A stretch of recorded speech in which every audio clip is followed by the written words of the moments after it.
bills, and we will begin with our Senator Lara. He is here. He was on time, so we will get started. So I turn the floor over to Senator. You have the floor. This is item number 1 on our agenda. Thank you, Mr. Chair and members. SB 247 is a long overdue update to the safety regulations that govern charter buses.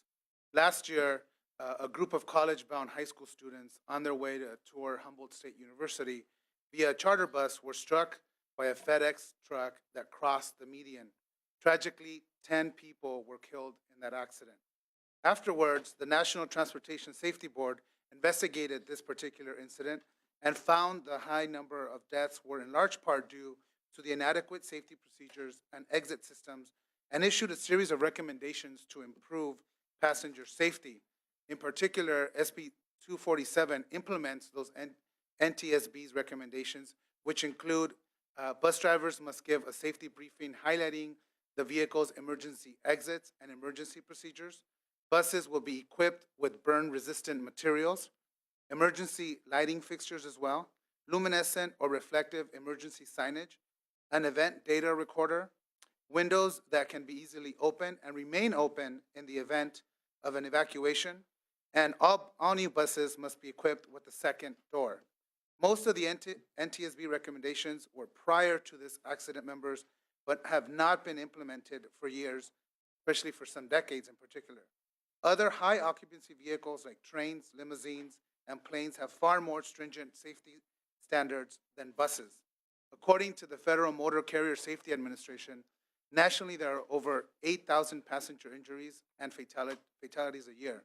SB 247 would close a gap in safety standards between buses and other modes of transportation. We cannot prevent every accident, but we can ensure that vehicles are as safe as possible and that as many people as possible survive when accidents do occur. With me today in support is one of the courageous young gentlemen who was actually in the bus, who is one of the survivors of the Orland incident, and is now a second-year student at Humboldt State University, and Mr. Jeff Wells. Thank you for your time and respectfully ask for your vote. Senator Lara, and we'll have our special guest from Humboldt address us at this time. And thank you so much for your courage and ability to be here. We really appreciate it. Thank you. My name is Santiago Calderon. I am a sophomore at Humboldt State University from Oxnard, California. I'm 19 years old. That day, I didn't expect anything to happen, as does no one. Impact happened, and I was scared for my life. I looked to the front of the bus, and it was instantly engulfed in flames. I didn't know where the exits were. The instructions were not given to us, and I was scared for my life, as was everyone on that bus that day. As I was looking for something, a way out, I didn't think I was gonna make it out. I really thought I was gonna die that day. And luckily, I saw a window open. But when I first got up, when impact happened, I looked to the back of the bus. And off of instinct, I thought there was gonna be another door. And there wasn't, and I didn't know how to get off that bus. This bill, I believe that, with this bill, I believe it will make buses safer, a lot safer than they are. And it could have saved a lot of lives that died that day. It was daytime when the crash happened, and the only reason why I saw that window, that exit, my safety, my life, was because it was daytime. If lights are put into these buses, and if it was nighttime, I believe that that would be my only source of safety to help me see that exit window. I believe this bill should be passed, and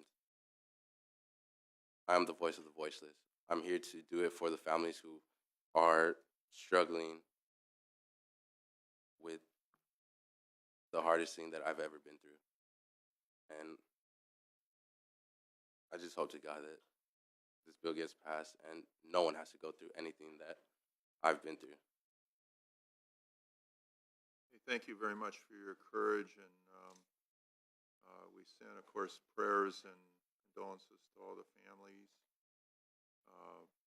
as well as hopefully your life will get over the incident, and we think that getting this bill passed will help in some way, we hope, with your recovery of that horrible, traumatic experience.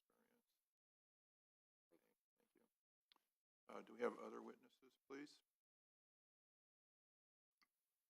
My name is Jeff Wells, attorney from Santa Monica, California, the firm of Green, Broylett, and Wheeler. And I represent Santiago as well as 3 other families that have been through this tragedy. I've lived with this case for about almost 2 years now.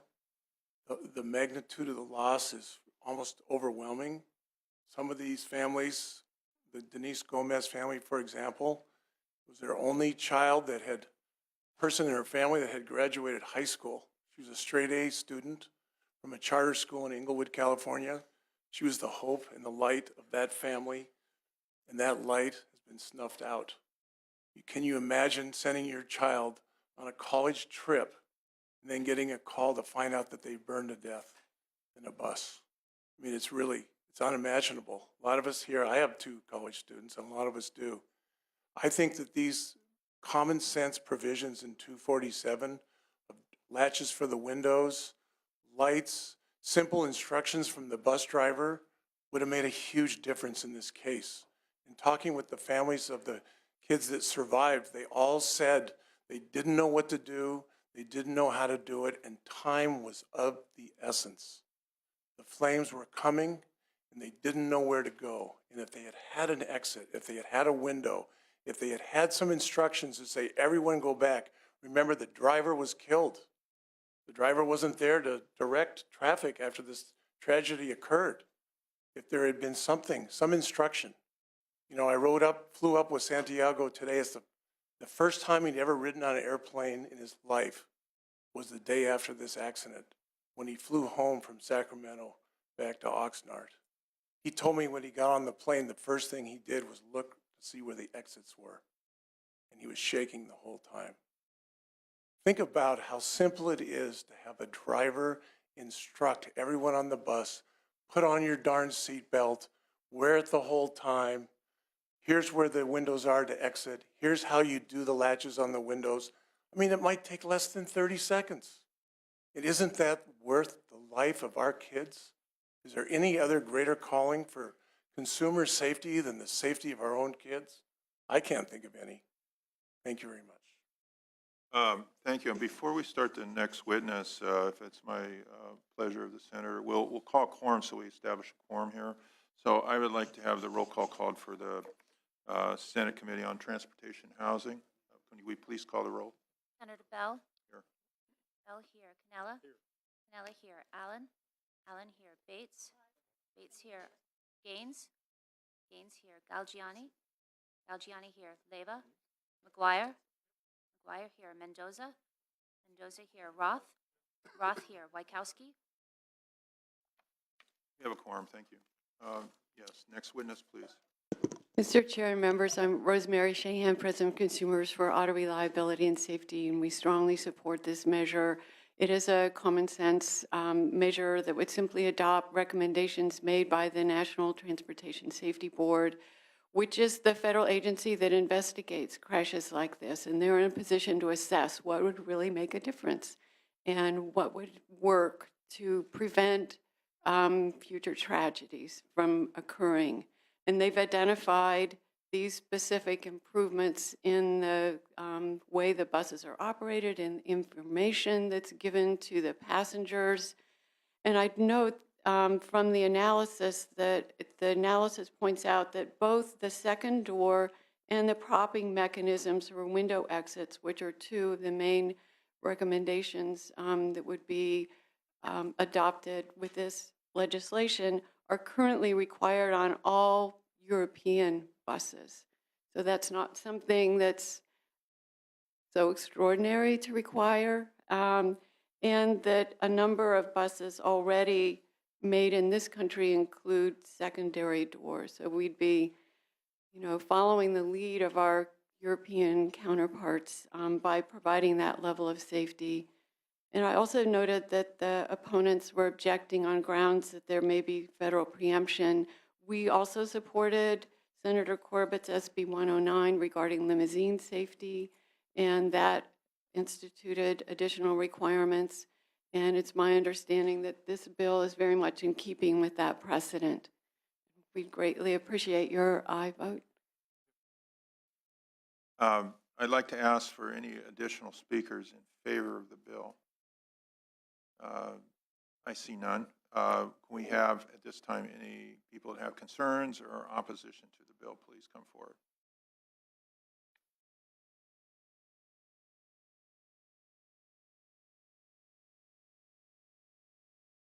Yeah. Welcome. Come on forward, please. Opposition or concerns?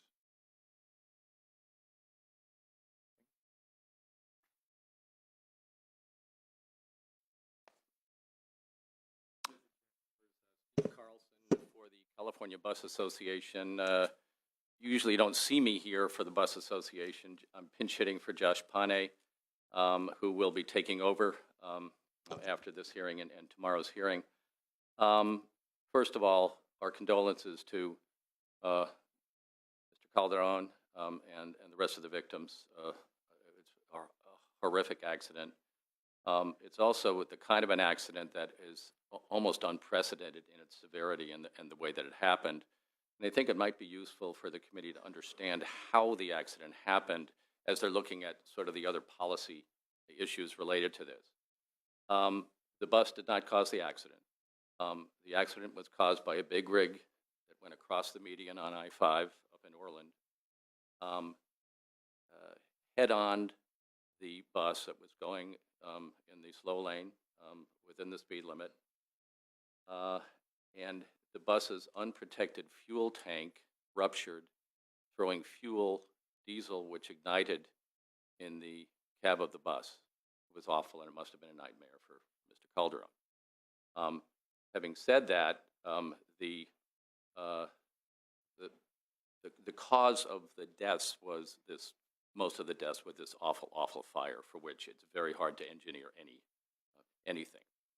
Mr. Dan Eisentrager is here from the California Bus Association. We'll be talking, and we've been working with Senator Lara's office on the bill, and there's some aspects of the bill that we're fine with. There are some others that are continuing to be concerns. We have not taken an opposed position on the bill. We want to continue to negotiate.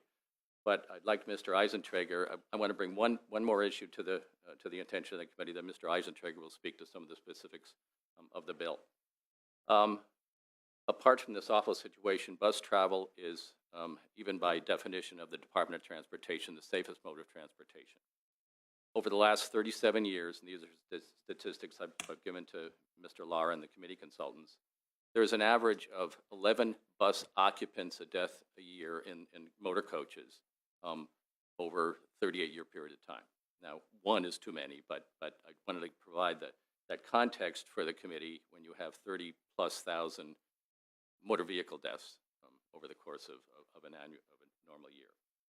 And in motor vehicle miles and bus miles traveled, an average in the last 7 or 8 years of about 2 occupant deaths per 100 million miles traveled. So just a context that we take safety very, very, very seriously, and the regulations that are in place right now have contributed to that.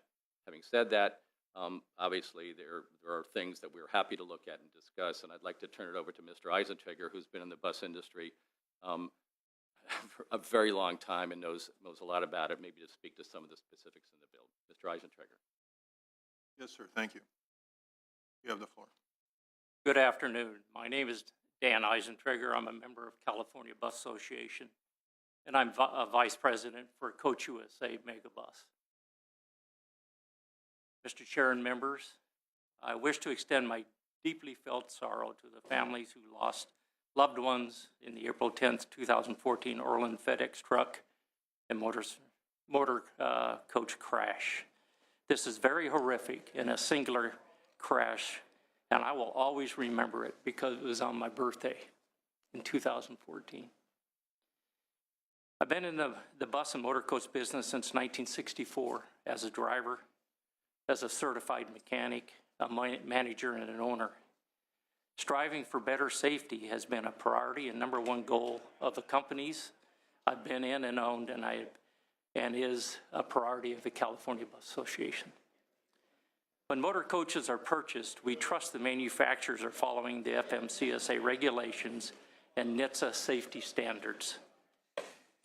When the motor coach industry is asked to retrofit equipment to their coaches, we look to the manufacturers to give us advice on how to accomplish the requirements of state and federal regulations. Some work out well, but others don't, which weaken the original built structure of the bus, and the added regulations cause sometimes an overloaded electrical systems. Retrofitting is expensive and time-consuming, which can put a coach down for 6 to 8 weeks, depending on what is being added to the coach. The lost revenues that we lose while the coach is sitting are never recouped.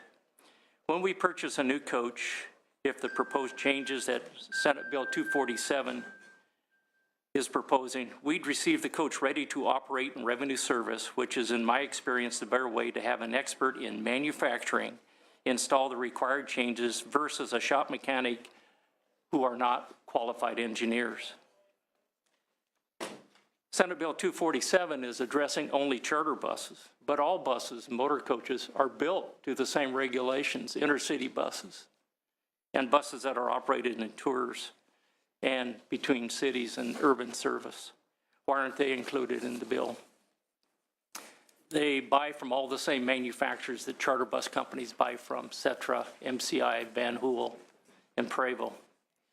The California Bus Association has been involved in the California regulatory bills over the past 40 years, and we have presently asked the motor coach manufacturers to participate with the CHP to come to a resolution of what solutions can be for the 7 items stated in Senate Bill 247.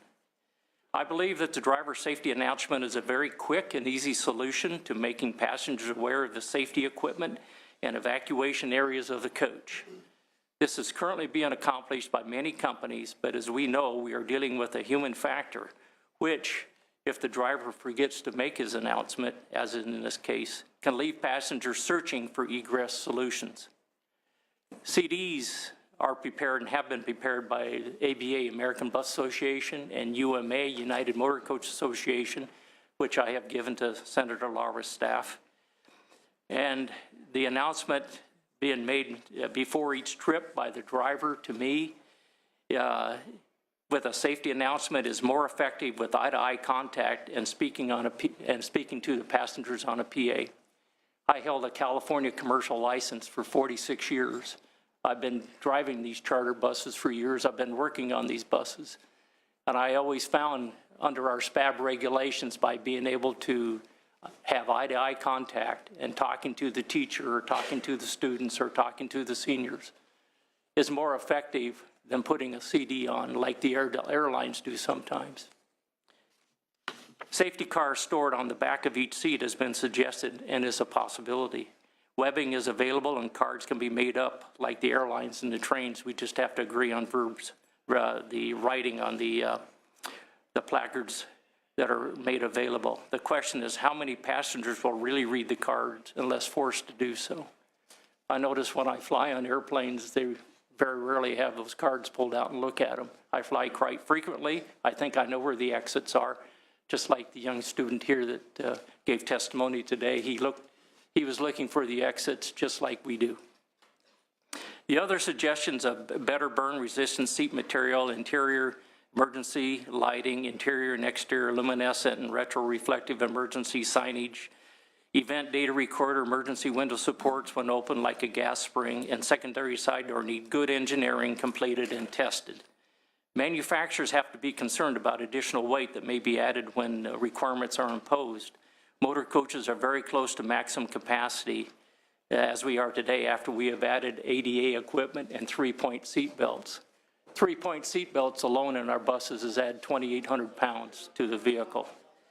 I am concerned about accomplishing good solutions to the above suggested items by July 1 of 2017 and believe the date needs to be moved out and changed somewhat. The California Bus Association will work with the California Highway Patrol to seek solutions by bringing motor coach manufacturers to the table with engineers we depend on to build our motor coaches. I thank you for the time you give me today, and I will continue to work with Senator Laura's staff and others to reach a viable solution. Thank you. Thank you very much. Other people who would like to testify on this bill? I see none. I'd like to ask the committee if there's questions, and I have Senator Roth, Senator Cannella, and Senator Gaines, please. Get my mic to work. You know, I recently had an opportunity, it was actually last year, I believe, I had an opportunity to ride in a charter bus up here to the Capitol with a bunch of constituents from inland Southern California.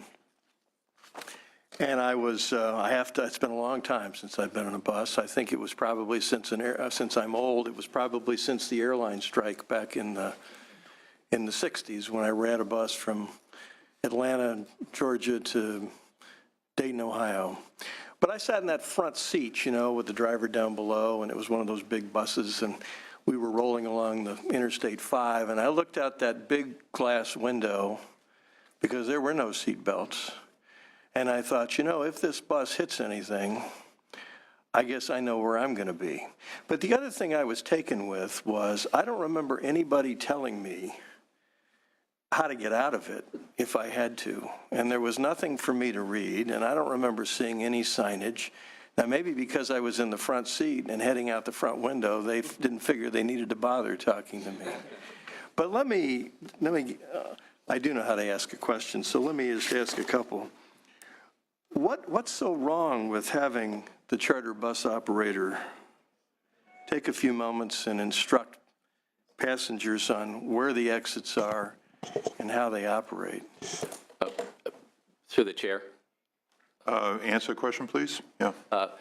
We have no objection to that. Mr. Eisentrager's testimony, maybe it could have been clearer, but no, we have agreed, we've indicated to Senator Lara that we are in agreement with the requirement that before every trip, in some reasonable way, and we can work that out how it's done, but that we believe, absolutely strongly believe that such a safety announcement should be made. Good. Now, with respect to burn-resistant materials, I mean, I fly and I have an airplane, so a small one, cheap. But I understand the requirement for the fabric coverings because we go through that when we redo them and we buy replacements. My understanding in your industry is the fabric in your commercial bus units is made to the same specifications as aircraft fabric with respect to fire resistance? Let me turn that over to Mr. Eisentrager, if I might. It's my understanding from the engineers at Prevost Volvo that our fabric is not to the same standard as airplanes. The airplanes is far more stringent because where they're dropping from, it's going to be, and with the jet fuel, it's going to be a lot more of a severe type incident than what we would have in a bus. And we don't normally have a fire that starts from the outside with 100 gallons of diesel flowing into the vehicle. Do you know what the cost differential is per bus if you were to have to equip a bus with FAA specified fabric on your seats? Not at this time, but we've asked our manufacturing industry to look at that and give us an answer. And we will get that to Senator Laura. There ought to be plenty of it out there because even general aviation has to upholster their seats to that FAA standard. What about the cost and the length of time to put in the emergency lighting systems and the reflective emergency signage? I mean, it doesn't seem to me that would be too onerous a project. Do you have any estimate as to the time or the cost per bus? We don't have an estimate of the time yet. One of the manufacturers yesterday gave us a little bit of a real quick indication, depending on whether or not this illumination needed to be on every seat or whether it just needed to be where the emergency windows were. So they would look at that as probably a minimum of anywhere from $7,000 to $14,000 a coach. or a track as the airlines use, which is down the center aisle, remember? That's correct. That's special lighting, waterproof lighting, yes. Now, with respect to these windows that can be easily opened, and either, I assume, remain open or discarded, as in an aircraft, what's the time and the expense associated with that? I mean, you testified, I believe, to some of that having to do with you'd prefer the manufacturer to put this in rather than mechanics to retrofit, but what's the cost and the time?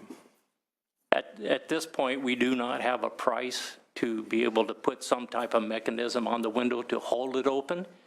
The latching that is done now has already been, it's a 20-pound pull on the bottom part of the window to open the window. And the regulation says it should not take more than a 60-pound push to open the window.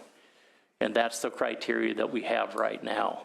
I do not know what the European standard is, but Van Hool, who is a European manufacturer, and Setter are willing to take a look at that and give us some numbers. The new aircraft doors, instead of being pull and discard, and those are 50 pounds, flip up presumably with some sort of spring mechanism. So I assume that would be a rather simple fix. Yeah, But currently we have windows that are hinged that you can flip up and it'll flow out over the top of the bus and then come back down, and then come back down, yes. which probably is not a good thing if you have a 20-pound weight hitting you on the head, but I have done an evacuation with the California Highway Patrol about 25, 26 years ago, and I was the lucky one to crawl out of the window. first. Yes. It's the second person that gets hit on the head. So my concern is, obviously, we are constantly accused up here of over-regulating everything from soup to nuts, and I obviously have a concern about that. On the other hand, we have to plan, although we hope it never occurs, we have to plan for the horrific. We have to plan for the catastrophic, particularly in the public transportation arena. So, I mean, the reason I ask my questions is if the cost of retrofitting these buses, and my understanding is with the second door that doesn't take effect except for buses manufactured after July of 2017.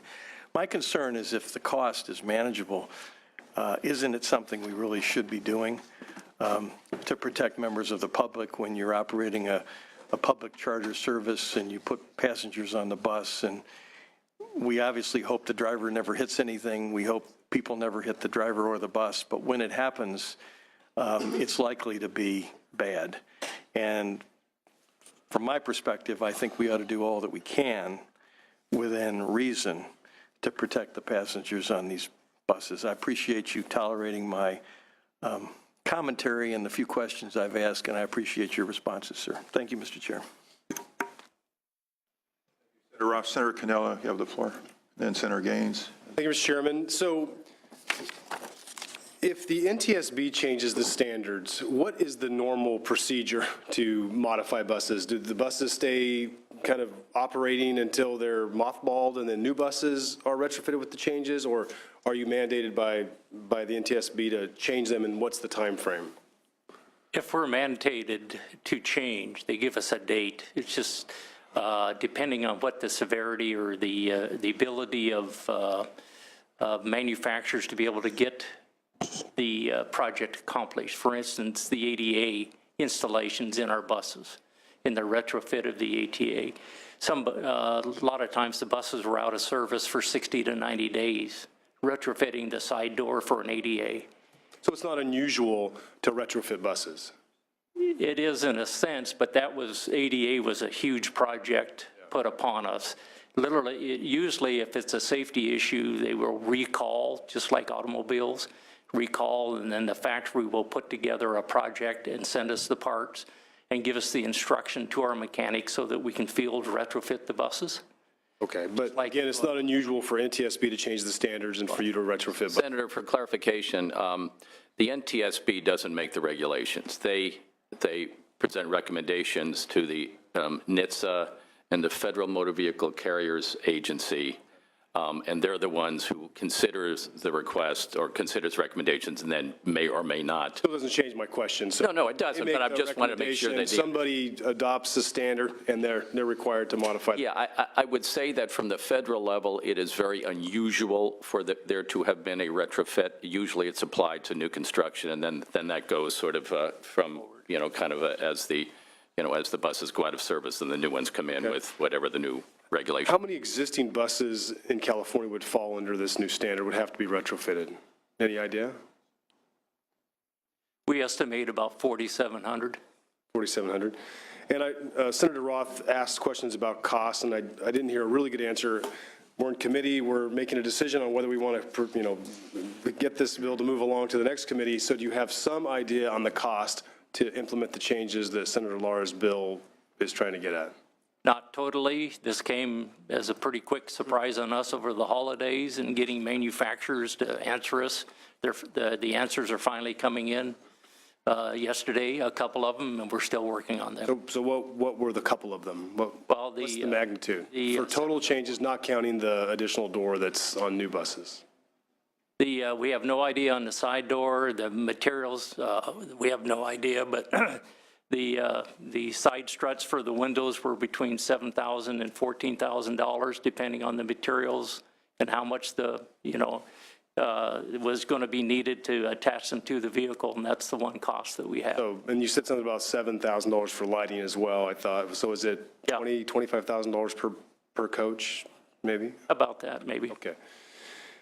If I also read that you're not happy with the deadline, roughly a year away, how much time do you think you would need to do these changes to the bus? In talking to the manufacturers, and them being able to engineer everything that they need, as I understand the date that we have is for the California Highway Patrol to study it and get into, and bring in their suggestions on the bill, and then be able to formulate how long it will take after that to be able to. So it's an unknown, it's not a definitive date on when all these changes have to take place? We're currently working with all the parties. I want to just emphasize that we want to be reasonable. We want to have these changes done. Sure. And in a way that's prudent and that actually, bears fruit. And so we're working with the opposition and we're working with other experts to come up with an appropriate date as the bill moves forward.